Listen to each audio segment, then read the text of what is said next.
Hello friends, on this video I will show you how to decrease or increase your volume without power button. Without button. First of all, you have to go on setting here. Just click on setting. Then click here search button. You have to search accessibility. Then you can find here accessibility button. Accessibility button. You have to click here accessibility button. You can find here accessibility button.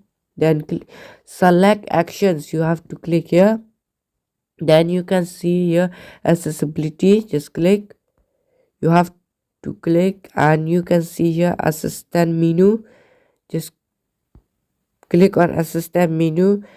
Then you have to allow. It will finish to allow. Then you can find here this assistant menu, assistant accessibility. Then you can see a assistant menu. Just turn on, it will come like this. Then just click here. You can see here volume. Just click on it. If you want to decrease, just decrease like this. If you want to increase like this. It will be set. It will be set. Yes. If you love the video, please like the video and subscribe the channel. And thanks for watching.